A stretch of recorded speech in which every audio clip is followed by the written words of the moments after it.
Hello everyone and welcome to this video on Gerald Croft. We're going to be thinking about his character in an Inspector Calls today, and just a big shout out to my year 11 class. They made me promise to say that on this video.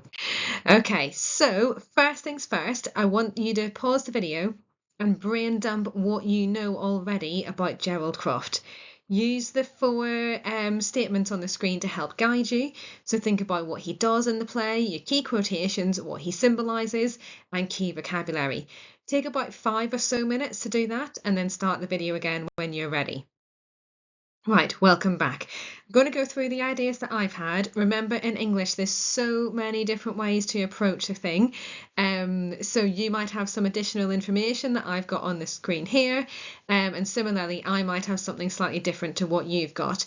If you're missing something, add it onto your brain dump in a different colour of pen, and then you can see what information it is that you need to revise. Okay, we'll start with what he does in the play. So first of all, we learn at the very beginning of the play that he is engaged to Sheila Burling. Sheila does ask him a question, though, about the previous summer. So there does seem to be some kind of precarious foundations to the relationship. There's something that's causing a little bit of trouble, a little bit of worry for Sheila. Gerald kind of brushes the question off, and he says that in the previous summer he'd been working really hard. Now that sounds pretty suspicious to me. Later on in the play, when he starts to confess about what he was doing the previous summer, we find out that he went to a place called the Palace Bar, and when he was there he rescued a girl called Daisy Renton from a man called Alderman Meggery. Now, Daisy Renton is Eva Smith's pseudonym. It's a name that she's chosen for herself after she's been fired from Millwood Shop. Alderman Meggery is a councillor. He's an important man in the town, and he is kind of pressuring Eva to do things that she doesn't want to do. So the bar that they're in is a bar where women of the town go. Women of the town at the time period was a euphemism for prostitutes or sex workers, and so Daisy or Eva has gone to this place to try and earn a bit of money, but now that she's there she feels really uncomfortable and she doesn't like the advances that Alderman Meggery is making on her. So Gerald notices this and steps in and rescues Eva or Daisy from Alderman Meggery.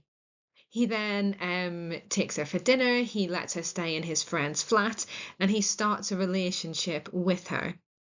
Then, at the end of the summer, he leaves Daisy. He says that it was mutual, that they both knew that it was going to end. He had to go away for work, so he leaves her at the end of the summer and he gives her enough money to get by to the end of the year. She has to leave the flat that Gerald was letting her live in as well. At the end of the play, Gerald is instrumental in realising that Gould is not a real police inspector. He leaves the house, he runs into someone that he knows who he asks, who is Inspector Gould, and finds out that Gould is potentially not what he seems. Okay, so some key quotations then. In the opening stage directions, Gerald is described as being a well-bred young man about town. When he's talking about the prostitutes at the Palace Bar, he says, "I hate those hard-eyed, dough-faced women." Then, as he's confessing what he's done, he becomes quite emotional and he says, "I've suddenly realised, taken it in properly, that she's dead." And he describes Eva using this phrase: "She was young and pretty and warm-hearted and intensely grateful," which on the surface sounds like a really nice thing to say about her, but we'll dig into that one a little bit later. Sheila then says to Gerald, "You are the wonderful fairy prince." Again, on the surface seems quite nice, but actually on a deeper level there's a lot of sarcasm in that particular statement. And then at the end of the play, when they realise that Gould is not a real police inspector, that Eva hasn't actually died, he turns to Sheila and says, "Everything's all right now, Sheila. What about this ring?" So he tries to forget everything that's come before. What does Gerald symbolise then? Well, he embodies the double standards of the aristocracy, who present a respectable facade, but in reality indulge in unscrupulous hedonistic behaviour. So double standards is to do with hypocrisy, where you say one thing but you actually do another. So, for example, if I said it was really important for you to prepare for a lesson, to do some homework for a lesson, or to bring some work to a lesson, and then I turned up to the lesson and I hadn't prepared at all, that would be a double standard, wouldn't it? So Gerald is presenting a respectable facade.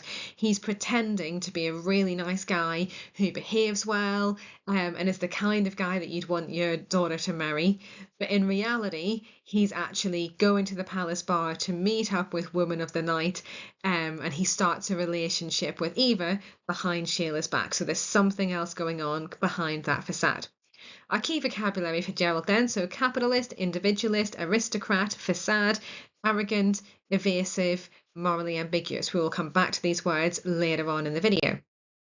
My next question for you then is, does Priestley resent Gerald as Eva's rescuer?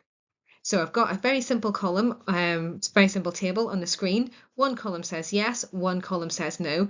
Stop the video, jot down some ideas based on what I've just told you, and then start the video again in a couple of minutes when you're ready. Right, welcome back. Here are my ideas. So my yes column, yes, he does step in to rescue Eva from Alderman Megady. Eva doesn't like the advances that Megady is making on her, and it is good that Gerald steps in. He supports her financially. He doesn't mean to ask for anything in return, or at least that's what he says. The end of the relationship, Gerald says, is by mutual agreement. They both knew that it couldn't last forever. And he does seem genuinely upset that Eva is dead. He becomes very emotional and distressed during his confession. However, on the flip side of this, we could think that he manipulates the situation in the palace bar. After he's rescued Eva from Alderman Megady, he takes her to his friend's flat, and his friend conveniently is away for 6 months now. That raises a few red flags for me. It seems a little bit suspicious that he has this flat sitting empty in the middle of town, ready for a single girl to live in. When he's in the bar, he rejects the dough-faced, hard-eyed woman. Now, those women are ladies who he doesn't find attractive, but the phrase hard-eyed suggests that they are quite angry at the situation that they're in. They've become quite bitter because of the exploitation that they faced at the hands of the men who are paying for their services and so on. So it does seem that he rejects women who are maybe a little bit more streetwise, a little bit less naive, and instead he chooses someone who appears really vulnerable, someone who it's really easy for him to manipulate. And then he does hold the power in the relationship with Eva. We only have his word for it, that the end of the relationship is by mutual consent. And then he pays Eva until the end of the year, but she can't live in the flat anymore. So the end of the relationship also means that she loses her home as well, and that financially she's not going to be able to survive past the end of the year. So there does seem to be another level to that relationship where he's very much in charge, in the driving seat, in comparison to the experience that Eva has. We're going to annotate some quotations now. So first of all, let's think about what we're looking for as we annotate. The first thing we're looking for is methods. Now, methods are language devices or structural devices that are deliberate choices that the writer makes when they're choosing what words to use. So we know that if we're doing a bit of art, for example, we would be choosing to use particular colours to create a particular atmosphere or to convey a particular emotion. If you were wanting to create a painting that was really depressing and sad, you would probably use a lot of black and whites and greys in that painting. If you wanted to create something more vibrant and positive and upbeat, you would be using lots of yellows and oranges. So there, you're making a really deliberate choice in terms of what colours you're using. Now, words are like the colours that a writer will use, and they will be making deliberate choices of which words they use. And that's what the methods are. So, for example, does the writer choose to use the phrase hard-eyed or pretty or warm-hearted to describe the characters? That's the kind of thing we're looking for. Methods could be also things like similes, metaphors, personification, adjectives, pronouns, any kind of deliberate choice or language device that the writer's making. Now, that's important, but what's more important is commenting on why the methods are used. So as I said with the example of the painting, If you were creating a painting from blacks and whites and greys, you'd be doing that because you want to create quite a downbeat, depressing, serious atmosphere in that painting. If you were choosing to use reds and greens and oranges and bright colours, then you would be doing that because you want to create quite a vibrant, positive atmosphere in that painting. So every time you think about what method has been used, you then need to think, right, but why has that been used? So what do those words that the writer has chosen suggest or connote? What do objects or images symbolize? Why does the writer choose to use a particular word and not a different word? Right, I'm going to show you an example then. Can you pause the video, copy down this quotation, and then start the video again when you're ready? Okay, so I'm going to talk you through my annotations, and we'll start with the phrase taking it in properly. Now, this quotation comes from the middle of Gerald's confession when he's very emotional about what's happened with Eva. And that phrase, that's the method, phrase, suggests that Gerald has really been in denial about Eva's death. And it indicates that he actually feels very upset about what's happened. And we kind of think, is he the only family member to show true sadness for Eva's fate? Probably. Everyone else is really distressed for their own situation and are less focused on Eva. Then we have the dashes. So these indicate that Gerald's speech is broken, suggesting that he's crying, he's trying to control his emotions, and this amplifies our understanding of his distress. Finally, let's look at the word she's. So we notice here that Gerald doesn't use Eva's name and instead uses a pronoun. Now, name and pronoun, those are our methods there. Now we think, why are they used? So does that suggest that he's too upset to say her name aloud? Or is it a rather dismissive gesture that he'd really rather not use the name because he's dismissed her from his mind already? So there's quite a lot going on in that quotation. Over to you now. Pause the video, copy down these quotations, have a go at annotating them using the prompts on the left-hand side, and then start the video again when you're ready. Okay, as I've said previously in this video, there are so many different ways to approach things in English, which is one of the things I love about the subject. But also I understand that it makes people feel a little bit nervous. So don't worry if you've got something different to what I'm going to talk you through. There's lots of different ways to approach this. So these are the words that I've focused on. With the phrase hard-eyed, it's a compound adjective, that's the method. So it implies that women have suffered at the hands of society and the men who exploit them. They've become bitter and hardened. They are less easy to control than someone like Eva, and that's why Gerald rejects these women. The word dough-faced then is another compound adjective.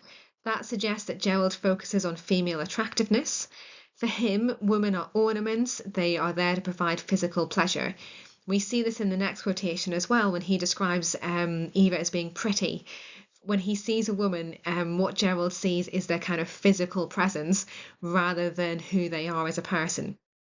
Next quotation then, so we've got this list of adjectives, young and pretty and warm-hearted, and that indicates that Eva's vulnerable. This juxtaposes her to the other woman because she can be controlled. Intensely grateful then, so this phrase reveals Eva's dependence on Gerald. Okay, so that's the kind of thing I'm looking for. Have another go at this, pause the video, copy down the quotation, have a go at annotating it, start the video again when you're ready. By the way, this quotation is from the very end of the play. Okay, off you go. Right, welcome back. Here's my annotations then. So firstly, everything's all right now. So this phrase suggests Gerald's willful blindness to the harsh reality outside the comfortable family home. He dismisses what they have learned from Ghoul and attempts to regain control of the situation. And then the ring. Well, we know that this should symbolise love and happiness, but instead represents the fact that the Burling and Croft's business empires will be able to work together after the marriage. Gerald's focus is on financial gain, not on love. One of his main motivations for marrying Sheila, because he's moving down in society by marrying her, it must be financial and it must be an interest in the Burling business.